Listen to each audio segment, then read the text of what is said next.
Keir Starmer, I think you're a fucking wanker. Morning, ladies and gentlemen. Hope you're all well. Stoic Finance, name of the channel, 200,000 subscribers, of which I am one. They're lying to you about the UK economic downfall, is the name of the video. So, I've been going on about the economy for quite a while, and how it's all going to shit through the national debt. Which is increasing inflation, which it's all ultimate bagwash for everybody, to be honest, and nobody kind of realises what's coming.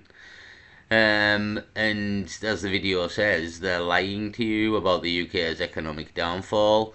And that's kind of the way of it, to be honest, and you're kept completely in the dark. I've known about the economy for nearly 20 years and how the economy works, and for 20 years I've watched the media, the mainstream media, lie to the British people and basically never educate you. Never. And despite talking about the economy quite a lot throughout most of your life, most years it's mentioned on the news many times throughout the year. And despite all that, they never actually tell you how it works or explain anything really. It's all put in layman's terms for you to understand without you ever really understanding how this whole thing's going down. It's brilliant, really, because and it's kind of like when I learned it, it's like you realise it's like very simple. It's just maths with big numbers, really.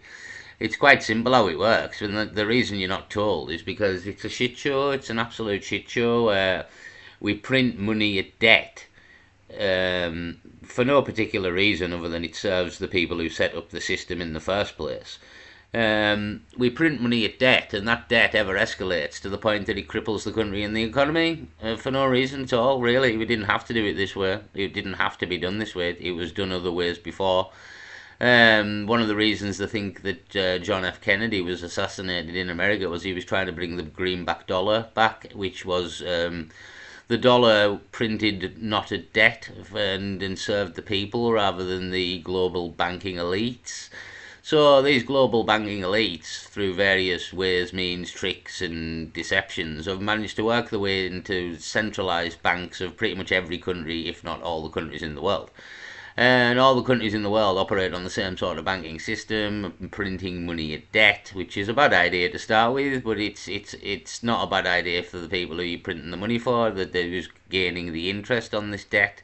Again, England pays 105 to 110 billion pounds a year in just interest alone on the national debt of 3.2 trillion. Some people say 2.7 trillion. It's vague. Nobody actually knows what the national debt is.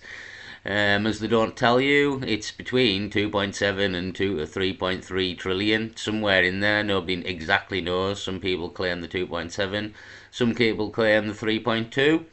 So we don't even know. We don't really know what the national debt is. They won't tell us. So, and then they won't tell you how it works, what everything means, and how this absolutely means you're going to be poor in the near future is ultimately what's happening here. That's the outcome here. You're going to be really poor in the near future. And because you don't know how economics works, you can't see it coming. But anybody who can see knows that economics can see this coming. So, the video again, you're lying to you about the UK's economic downfall, Stoic for Finance, I believe, is the channel. Let's have a listen. The UK economy is already in a recession. GDP per capita is going down constantly and people are just getting poorer. Gilt yields, the cost of UK government debt, is soaring. Government and legacy media are propping each other up, trying to hide this reality, and the truth is just far worse than they'd have you believe. And in this video, I'm going to explain exactly what's going on, how the government is manipulating statistics to lie to you, how the media is playing catch up and covering up for this illegal act, and how it's going to make you poorer. Now, the first thing I want to talk about here is a claim miraculously made by Sky News very recently, that economists don't know why gilt yields are rising. And this is a perfect example of, with the media, it may well be incompetence or it may be malice, but either way, they are actively lying to you. And so I'm going to play you a quick clip right now. Welcome back. As you can see, Ed Conway has joined me here because the yield on the government's 30-year bond, one of the best measures out there for long-term borrowing costs, nearly hit a 27-year high yesterday. So Ed's here to tell us more about this. But this actually has been long since planned. Yesterday's a sort of convenient peg. Yeah, it's worth doing an update. Every so often, an update on kind of where we are with borrowing costs. It just You can so always happens. come and talk about bond yields with me. Thank you. No, I know how much you enjoy talk about bond yields. We got lots of bond yields coming for you, Wolf. I think the thing is, yesterday, I mean, if there's one thing that's slightly scarier than markets kind of lurching around, it's when you're not entirely sure why it is. And actually, it wasn't like there was lots of news yesterday. However, what happened was the 30-year bond yield. Now, and you know, I guess we're all a bit more familiar with these things. This is the government's rate of interest, how much it's, you know, it's kind of the most equivalent thing to it is kind of mortgage rate. And that, you know, went up obviously during the mini budget. And so that was the kind of moment that everyone got quite nervous about what was going on with the UK's borrowing cost and what that meant in turn for the rest of the financial markets. So we saw all sorts of chaos around then.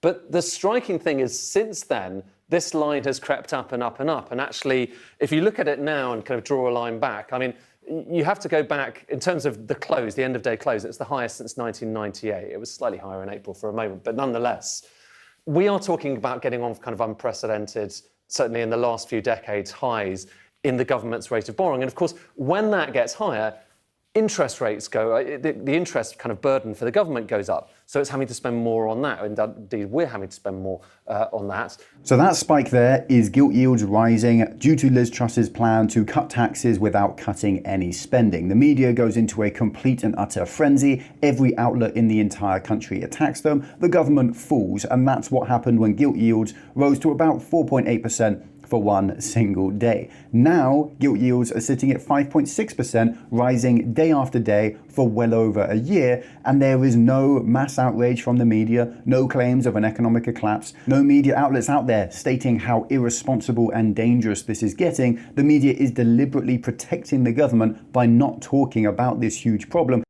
Yeah, I mean, some of us think that the Conservatives and the Labour is just the same team, but in this case, he's kind of right. Like, Liz Truss was thrown to the wolves here, and everything that happened with Liz Truss when she done the mini budget, and like you said there, the debt levels, the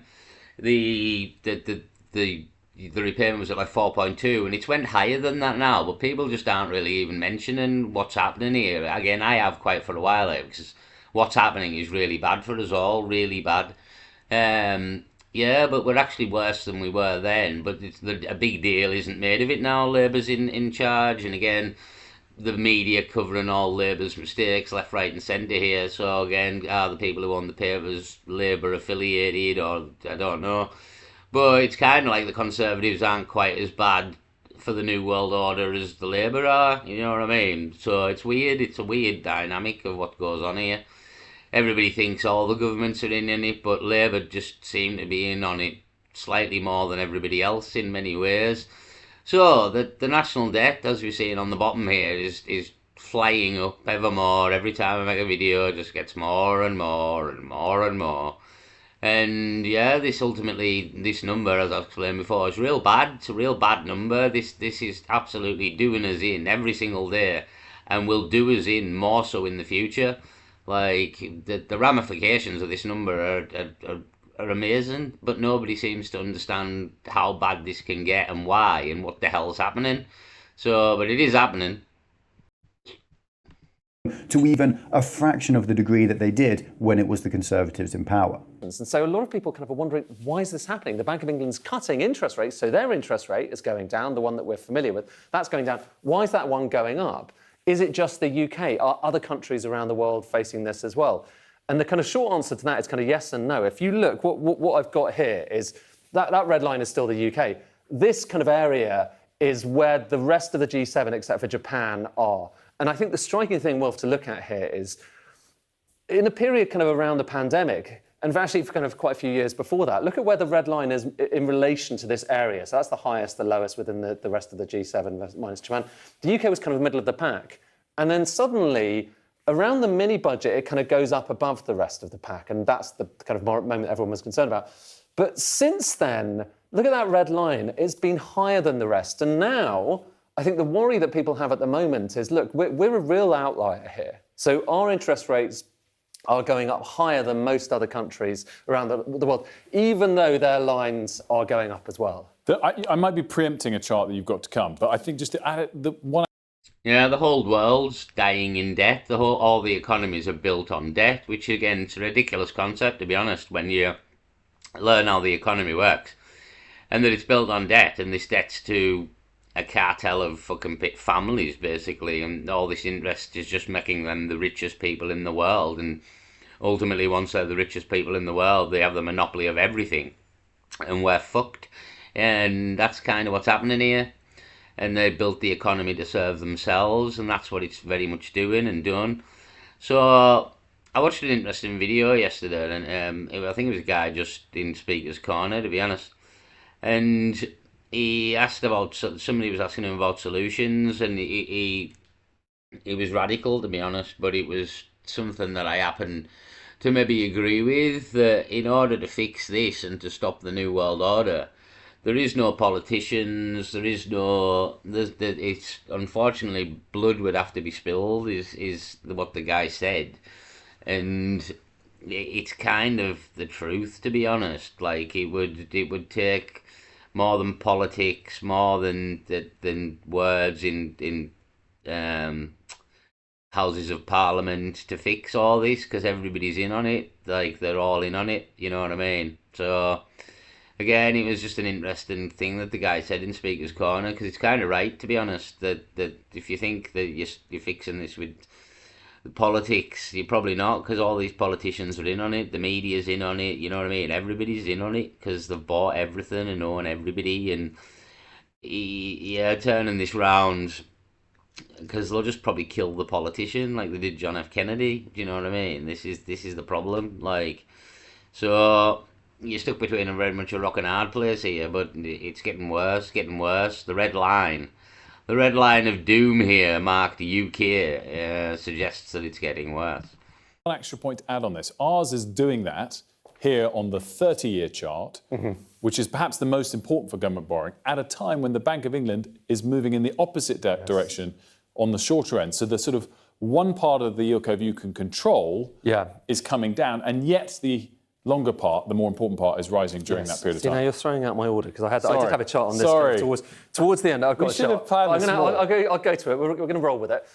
Because you're right, interest rates are coming down. And actually, if you look at kind of the 10-year bond yield, which is kind of also kind of maybe reflecting that shorter end a little bit more, that's coming down as well. So the UK's government borrowing costs are rising, and other countries, yes, they're rising too, but the UK's by far, far more. But this is happening at a time where the Bank of England's interest rates are falling, so gilt yields theoretically should fall as well. And the rest of this video, this supposed economist essentially goes on to claim that there's no compelling explanation, and that's even in the title of this video from Sky News, that no one knows why this is happening. But that is an outright lie. Yeah, and it's an absolute lie. Like, I know why this is happening, this guy knows, and anybody who knows economics knows exactly what's happening.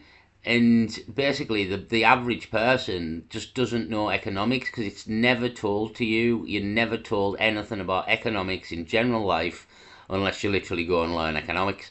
Or learn it for yourself, which isn't hard to do, to be honest. There is videos on YouTube that'll teach you economics. So, and that's how I learned it, on videos off YouTube. Like, literally on videos off YouTube, I learned economics. And for 20 years, I've known what's going to happen. And again, for quite some time now, in my own videos, I've been telling you what's coming. And again, look at the next budget and the inheritance tax and a wealth tax and all this. And look at what it's telling you here with the debt and the line and the inflation and yada, yada, yada.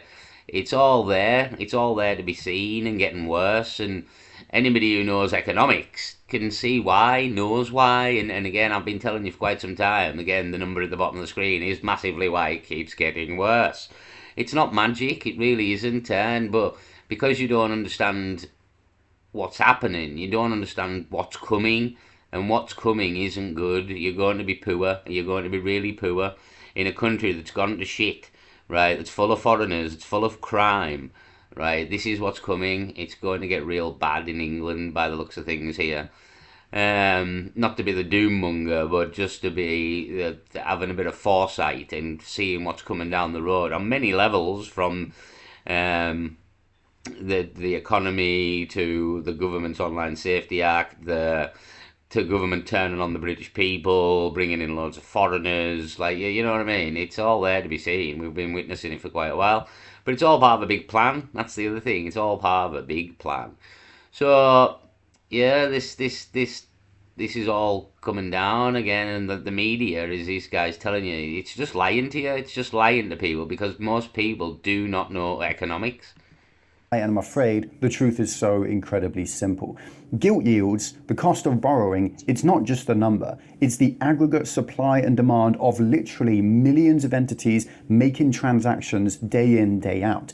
Less demand for the UK's government debt? Well, that's less people wanting to lend money to the UK government, so the value of those gilts go down and the gilt yields, which work inversely, go up. If there's more supply for the UK's government debt, right? The government is spending more money and has to print more debt. That's what's happening. The value of those gilts go down, and so gilt yields again go up. The UK is going into more debt and having to sell more gilts every day, so supply is rising. What do you mean there's no compelling explanation? These people are either entirely brain dead or more likely they are playing cover up for the government. And at the same Yeah, it's got to be that. It's got to be that they're just lying to you and they're covering it up, because anybody who knows anything about economics knows exactly what's happening and why. And again, these people are pretending to explain economics to you on the fucking news here. So if you don't think they don't know what's going on, then you're stupid. You know what I mean? So yeah, like real bad news. What's coming down the road here? This number at the bottom of the screen is real bad fucking news. same time as supply is going up for these gilt yields, where there are fewer investors wanting to lend money to the British government. And again, they claim there's no compelling explanation for this. Why would people not have faith in this government? Well, there's three incredibly simple reasons for this. The first one is that, frankly, our government is heading towards bankruptcy. Would you lend money to a friend who is broke? No, because he's going to be bankrupt before long. Would you lend money to the UK government right now? No, because their spending is out of control, the economy isn't growing, so the government isn't going to get richer to pay off that new debt, and tax rises are actually making the economy even weaker. So the UK government is heading towards that bankruptcy. Now, the second reason that demand for British gilts is falling is that high inflation damages the value of gilts, right? Inflation in the UK is rising. Its CPI is at 3.8% right now, but the true number is 4.2%. That means that things are getting more expensive, and more importantly for this topic, it means the pound is losing more of its value every day. And the way, say, a 30-year gilt works is you give the government, say, £100 today, they promise to give you £5 back every year for 30 years, and then they'll give you the original £100 back at the end of those 30 years. But inflation is rising again, which means in 30 years, the £5 a year that you'll get from that bond will be practically worthless, and so will the final £100 you get back from them as well. So why the hell would you buy a gilt from the British government? Well, you wouldn't. And neither would most investors. And that's why there's no demand. That's why gilt yields are rising. Yes, in theory, the Bank of England lowering interest rates would normally make gilts cheaper, but the Bank of England lowering interest rates is going to make inflation even worse. So that's only making the gilt problem worse as well. That is the compelling, obvious explanation. And the media is not actually filled with these idiots. They know that this is the reality, but they are deliberately covering up for this. Yeah, and basically, the minute the British people know about what's happening is when it's hit them in the face and the pound crashes and everything goes up in price real fast, maybe even doubling in price, everything. And that's when the British people will know what's happening, when the news and BBC News and ITV and Sky News decide to tell these people that the job's fucked. And that'll be the moment. There'll be no build-up. It'll be like a 12-hour build-up before it's all gone to shit at best. If you don't just wake up in the morning and it's all gone to shit. So this is exactly what's coming. And I can tell you now, that is what's coming. You're looking at another 2007 credit crunch kind of scenario where the whole economy goes to fucking bagwash. The gilt yields, everything's all goes to shit. And it's all, everybody who knew economics knew fine well it was coming, because that's the only thing that can happen at the moment. It's the only thing that can happen. There's no way out of this, really, to be honest. There is no way out of it. So yeah, anybody who knows the know, who's in the know, knows what's coming, and it's completely obvious what is coming. But the media is just going to lie to the British people, because the British people have no clue at all about economics, no clue at all. And yeah, the minute the British people know that this has all gone to shit is the minute that it's all gone to shit. There'll be no warning here. There'll be no warning to do anything or anything with your money. It'll be like, well, yep, shit, job's fucked. Sorry about that. Yeah, and that'll be the way of it. Failing government. They're deliberately doing as little reporting on this issue as they possibly can. They're deliberately acting like this is completely unforeseen and it's not the government's fault, which is, of course, utter lies. Fortunately, it's not just the media lying to us about the state of the British economy right now. It's actually the government itself lying to us as well, in particular when it comes to inflation. Now, in the UK and in most countries around the world, when we talk about inflation, we're almost always talking about CPI, consumer price inflation. How much are the costs of normal things that normal people buy every week rising in that country? And the UK government knows this, so what they've done is very, very sneaky.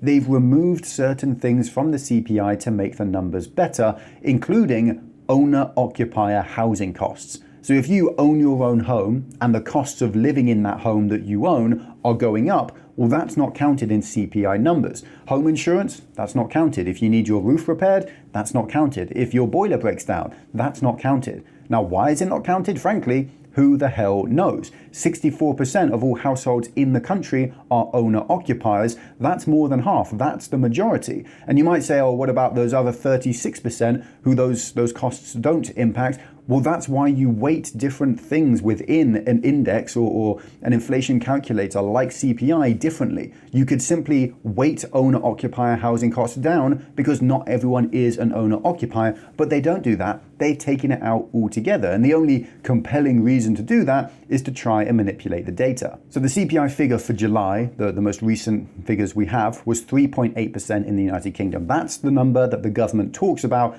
and all of the media as well. But CPIH, which includes housing costs for owner-occupiers, was 4.2%, which is drastically worse. Now, if we take a look at what is supposedly the bastion of impulse, Yeah, I mean, again, they're just lying to you. It's the proofs there if you know economics.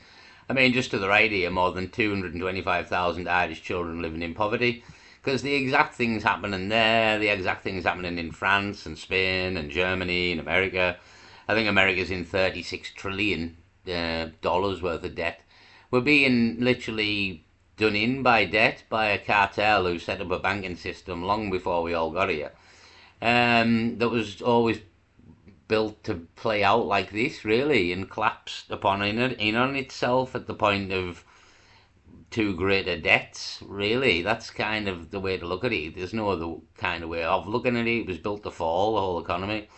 But it was built long ago, before we were born, so we didn't notice the plan. I mean, it's kind of the thing. Do things slowly, like the turtle, as the Fabian Society will tell you. Sheep in wolf in sheep's clothing. So I'll leave it there. If you want to watch the rest of the video, Stoic Finance is the channel. Knows his stuff. But yeah, like we're in for a rough ride here. To be honest, we're in for a rough ride because there's no other option, and with the escalating debts and yeah, there's just no other option, to be honest. So again, we just thought they're lying to you, another person there telling you that there's a shitstorm coming, basically, and you're being lied to. And the minute you know about it is the minute it'll happen with these fuckers, like the Credit Crunch and all the other ones. I'll leave it there, peace.